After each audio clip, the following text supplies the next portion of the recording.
Bueno, bienvenidos a nuestro seminario de polinización a cargo de Tatiana Delgado y Juan Esteban Cadena. Para responder a la pregunta más grande, ¿qué es la polinización? Bueno, la polinización es cuando se transporta el polen de las anteras de una flor al estigma o inicio del órgano femenino de esta, que al final llegará al óvulo y germinará en los ovarios. Y así se creará un fruto en el cual habrá una semilla y esta pues es un embrión que formará pues otra vez el ciclo de la propia planta. La polinización es tan vital en la ecología que cerca de 200.000 plantas floríferas dependen de ella para reproducirse. Es decir, una gran parte de las especies de lo que habitan en el planeta necesitan de la polinización para poder construir pues sus siguientes generaciones. Esto pues se puede lograr de varias maneras. Muchos estudios han demostrado que los polinizadores ejercen una selección fenotípica sobre los rasgos reproductivos de las plantas. Sin embargo, puede darse el caso de que polinizadores diversos y taxonómicamente diferentes pueden polinizar una misma especie de plantas, aun si estos no son su polinizador predilecto. Estos son llamados los visitantes florales. La evolución adaptativa ha permitido observar que polinizadores filogenéticamente relacionados tienen patrones y comportamientos similares. De esta forma, encontramos que las flores con polinizadores semejantes tienen también rasgos similares entre sí. Esto abre paso al concepto de síndrome de polinización, que se refiere a los distintos métodos que hay para realizar la polinización. Es evidente que la polinización tiene mucho éxito. Esto puede observarse teniendo en cuenta que los pinos y coníferas predominan los bosques del norte. Algunas especies con flor se valen del viento para transportar su polen. Entre estas podemos ver muchos árboles gimnospermas, aunque también encontramos los pastos, el maíz y las ambrosías producen flores que realizan su polinización con ayuda del viento. Estas son causantes de muchas alergias. Es evidente que no todos los tipos de polinización son igual de efectivos. Por dar un ejemplo, el menos efectivo de todos tiende a ser la animofilia o dispersión por viento, ya que en este las gimnospermas que lanzan su polen al aire tienden a tener una menor probabilidad de polinizar, ya que el polen se puede dispersar por todo el aire y perderse. Las gimnospermas hallaron una relación con los insectos hace más de 150 millones de años. El caso más encontrado es con los coleópteros o escarabajos, ya que estos pueden llevar el polen de los conos masculinos a los femeninos en un poco tiempo y siendo más efectivos. Se llevó a cabo ya que los insectos hace millones de años seguían siendo los mismos. Los escarabajos, como yo mencioné, son de los más comunes. Entonces, esto hizo que los escarabajos que iban por alimento de néctar a los conos masculinos y luego también a los conos femeninos a alimentarse por las mismas razones, llegaran espolvoreados de polen, lo cual inseminara a la propia planta. Esta relación duró así años o millones de años hasta que las plantas adaptaron toda su forma a atraer estos animales que sabían que tras este método y tras esta recompensa de néctar o alimento iban a poder polinizarlas. Como podemos observar, las plantas siguen dos grandes puntos para la polinización o que sean atraídas los insectos a ellas. Uno, deben tener una cantidad de néctar o polen suficiente como para que muchos polinizadores puedan ir a la misma flor una misma vez. La segunda, que sean atrayentes a los insectos. ¿Cómo lograr esto? Por los colores, el tamaño y el olor que segregan las flores. La gran cantidad de angiospermas que las ha hecho dominar todo lo que es los climas templados en el mundo.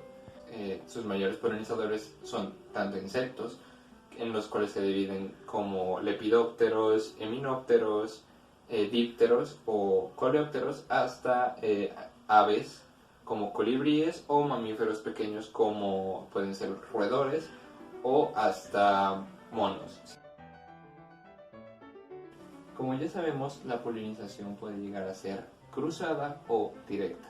La polinización directa es quizás una de las menos comunes y se explicará más adelante. La polinización cruzada, que es la que es más famosa, más común y más efectiva, es la que asociamos comúnmente a este término. Existen dos tipos de polinización cruzada o alogamia, las que se denominan cenogamia y gaetonogamia. La cenogamia es la más común que conocemos, que favorece a una planta resultante porque mezcla dos plantas de la misma especie pero de distinta rama familiar, lo que creará pues un individuo más fuerte y más adaptado. Y la gaetonogamia es la cual es por una flor distinta pero en el mismo árbol o en la misma planta, lo que de igual forma favorece a la planta pero no tanto, ya que no mezcla dos parientes distintos. Polinización directa o autogamia es en la que no hay intervención de algún otro individuo en la polinización, sino que el grano de polen llega por sus propios medios al estigma de la flor. Por esto, entonces, las flores no tienen néctar ni emiten ninguna fragancia y también se encuentra muy poca cantidad de polen en la flor. Tipos de polinización cruzada. Estas se dividen en varias causas. La primera, polinización por causas naturales o abiótica. Son la anemofilia, las cuales son algunas plantas que están adaptadas a tener dispersión del polen por medio del viento y que suele suceder mucho en las gimnospermas y en los helechos verdaderos. La hidrófila es un tipo poco común de polinización, ya que solo algunas plantas se adaptan a esta. También llega a suceder en ciertos casos que las gotas de lluvia dispersan el polen y este cae en el estigma de la propia planta. Polinización por mamíferos. Los murciélagos nectarívoros, aves e insectos especializados son más importantes en la polinización de plantas neotropicales que los mamíferos no voladores. Sin embargo, existen casos de marsupiales y monos que al lamer néctar de lianas también podrían polinizarlos. En cuanto a los murciélagos, estos son necesarios para más de 250 géneros de plantas, debido al comportamiento nectarífero, sobre todo de dos familias, la Pteropodidae y Philostomidae. Las plantas polinizadas por murciélagos suman del 3 al 11% de las especies de todo el mundo. Los murciélagos, aparte, dependen de varios factores para ser considerados unos polinizadores eficientes. Tanto el ambiente general en donde se encuentren como las especies de plantas que hayan son influyentes para saber si un murciélago puede llegar a ser un buen polinizador o no. Aún así, son esenciales para la reproducción neotrópico en general. Polinización por insectos. Teniendo en cuenta la adaptabilidad de las flores según su tipo de polinizador, las que son principalmente polinizadas por insectos poseen típicamente néctar y polen, una coloración llamativa y aromas característicos para atraer a los insectos. En los frutales, la polinización cruzada, en la que el insecto lleva el polen de una flor a otra, es muy importante para la fertilización y o mejorar la calidad del fruto, llegando incluso a ser un prerequisito. El tamaño de las flores es también un factor crucial en el momento de la polinización, pues un polinizador de mayor tamaño y con una gran demanda de energía no seleccionará las flores pequeñas, sino que estas serán seleccionadas por insectos pequeños con menor demanda de energía. Entonces el tamaño de la flor es directamente proporcional al tamaño del insecto polinizador. Cuando nos referimos a frutales de clima templado, podemos ver que junto con las abejas, insectos de los grupos Hymenoptera, Diptera y Lepidoptera son de cierta importancia en su proceso de polinización, junto a otros grupos, considerados de menor importancia. Insectos del orden Coleoptera entran en la flor en horas de la mañana, cuando está en su fase femenina. Tras esto se mantienen inactivos en la base de los pétalos y caminando sobre estambres y estigmas, y más tarde Al entrar la flor en su etapa masculina, se dispersan cubiertos de polen hacia otras flores. El polen de Anona posee una peculiaridad y es su adhesión y una durabilidad de hasta 24 horas, de gran importancia y utilidad para ser desplazado de flores en su fase masculina a las que se encuentran en su fase femenina. En un intento por aumentar el número de coleópteros en las flores y cuajado de frutos, en Israel se colocó manzanas en descomposición como atrayentes. Sin embargo, esto falló.